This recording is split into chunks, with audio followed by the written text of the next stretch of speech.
Hey, Out Late But Great, Atticus here, and this is a really great topic, so I'm making a response video. In my family, there are two major religions, Greek Orthodoxy and Latter-day Saints, Mormons, right? Most of my family are Orthodox, though they say that they're Orthodox. They don't actually go to church, and I don't think they know the principles of the religion.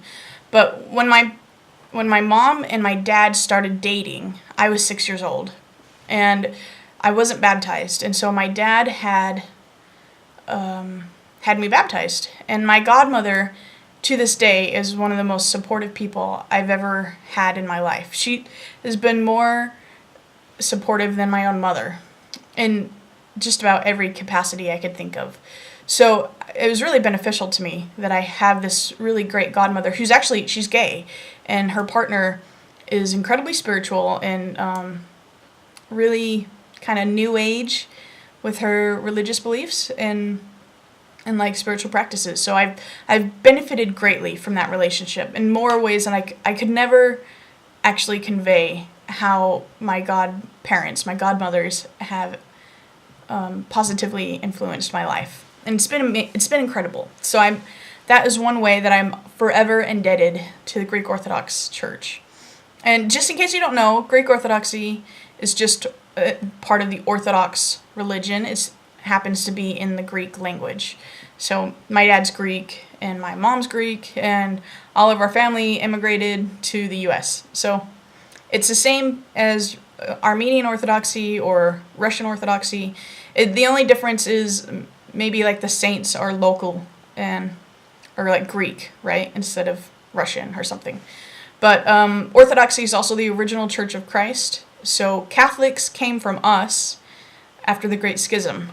So just a little brief history. Yeah, I was baptized when I was little, and then my parents got married, and I went to church every week with my dad, and he just loved having a daughter. He loved having a daughter. He loved doing my hair and having little pretty hats and little frilly dresses, and, you know, I liked being able to give him that. So I hated wearing a dress and tights, and, I mean, gosh, obviously I'm a trans man, but I hated everything about that. But I loved how he just was so ecstatic to show off his little girl, you know. So it was a fun time. And then after church, he and I would go to his parents' graves, and we would plant flowers, or we would take a nice walk in the cemetery. And like Sundays were always great. And then we would come home, and my mom would have spent the whole morning and afternoon preparing a feast, a Sunday feast. And my cousins were living with us at the time. And it was just kind of one of those Hallmark moments, you know. It wasn't always so Hallmarky, but it was a really nice experience. And when I got into adolescence, I was in like the church basketball team, and I was terrible, but I liked basketball, so I played with them. And I went to like church camp in Denver, and was out in the wilderness and got to meet other young people.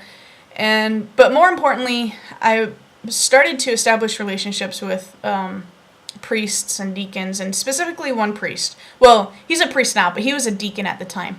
And I had confided in him that I was being abused. And since the confidence wasn't taken in a confession, he was legally obligated to report it, which was so relieving to me, because when my mom had found out that I was being abused, her decision was not to take any legal action, because it was a family member. It was my cousin who was living with me. So it was just, you know, I wasn't being protected in any sense. And then I told this deacon, and he got involved, and my life improved. And it was difficult. I mean, adolescence is difficult, but then you bring up abuse and gender issues and sexual orientation questions, and it was a hard time, but I felt like I had some good support with my godparents and this priest friend.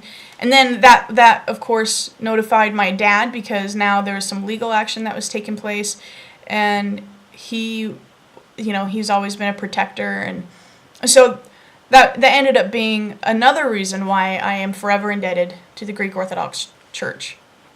And then, I don't know, my parents divorced, and maybe I already said that, but so I didn't go to church quite as often, but I would go to church every time I was with my dad on the weekends. So that was fine. And then I went to college, and I taught like little kids, like little, I think 3-year-olds actually. And the reason why I was okay with that is because we weren't teaching religious dogma, but just God is love, God loves you, and the Holy Trinity, which I don't necessarily believe in, and I didn't back then, but it's a good idea, and it helps people, right? So I didn't feel like I was teaching something I didn't believe in. But there was just something that didn't really quite jive with me and Christianity. And on a whole, like, the Orthodox faith doesn't promote or doesn't really accept homosexual relationships as being valid.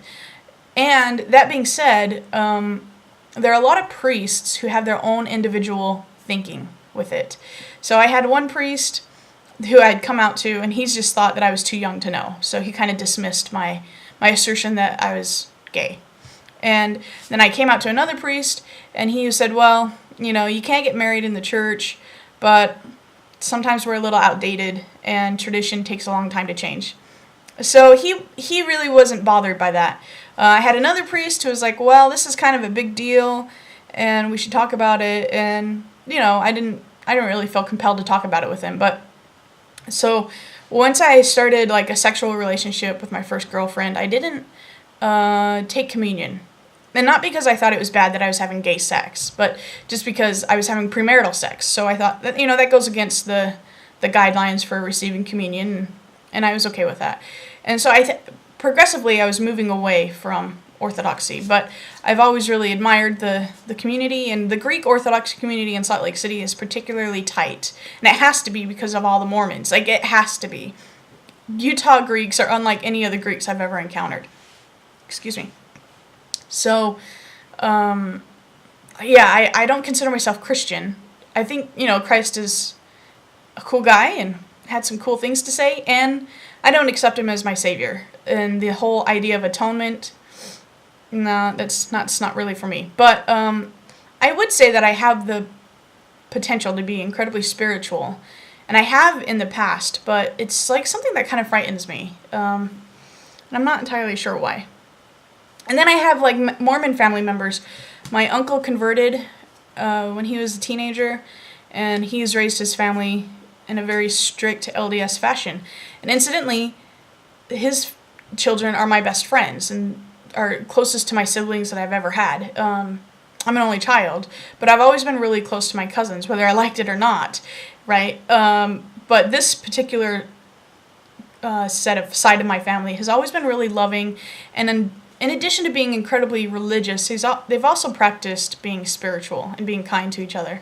And I've mentioned on my channel before that I have a cousin who's serving an LDS mission right now, and I write to him every week. He's my best friend, and when my cousin's little boy was, had his blessing in the Mormon church, I was eager and excited to go. And when my cousin received his priesthood, I was eager and excited to support him. And I actually love Mormons. And it's because my Mormon family has been incredibly embracing.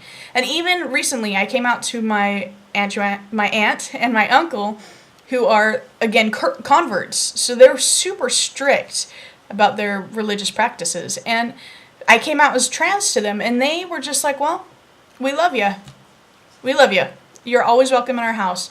We may not agree and we may not understand, but we love you. And you're a great kid. So, it just goes to show you. You assume, because they're Mormon, they're going to have a hard time. Because they're really devout, they're going to have a hard time. But I think the other part of it is that they are spiritual. So maybe they have the ability to see outside of the confines of their religion, So that's really promising to me. And I have an uncle who's a priest, an Orthodox priest, and he is the biggest dick. I can't stand being around him. He's so patronizing and just argumentative. He's a dick, and he has a particular problem with my Mormon side of the family, who I adore, and I think they're the only side of the family who's worth a hill of beans, and they're worth their weight in gold, when it comes down to it. But he has a problem with them because they're Mormon, and he's, a celibate priest who is destined to be unhappy for the rest of his life. Not because he's a priest, but because that's his nature. And incidentally, he always stays with me and my dad when he comes into town. I always have to be subjected to these long, lectures, and I'm just like, shut up. Can't you do you hear yourself talking? Shut up, But I'm actually pretty excited to come out as trans to him, because I know that there's going to be this, I don't know, I can't imagine what's going to happen, but I can assume, right? And really what I'm so excited to bring up is my own argument that being trans and being a priest are pretty much identical. And what I mean by that is, when you come out as being a priest, you're establishing yourself as being a man of the cloth, that somewhere deep inside you, you have been informed, or you have the knowledge that you're a man of God, and that your duty is to lead people in their religious convictions, right? That it's something that's internal, and it's an identity. And once you start partaking in this identity, people refer to you differently, people interact with you differently. A lot of times in the Orthodox faith, you take a new name and you live your life accordingly. You even dress differently. You set yourself apart from society, and people respond to you in a different way than before, than when you identified as as clergy, or not clergy, but the opposite. Lamanite? That's Mormon. But anyway, you know what I mean? I think priests and transgender people are very similar in that regard, that you're saying that your identity is manifesting in a way that changes the way you interact with people and the way that you present yourself. So I'm pretty excited for that conversation. Anyway, it's kind of a long rant. Sorry, 12 minutes. Wow. But this is a really great topic, and I just love you guys. Okay, bye.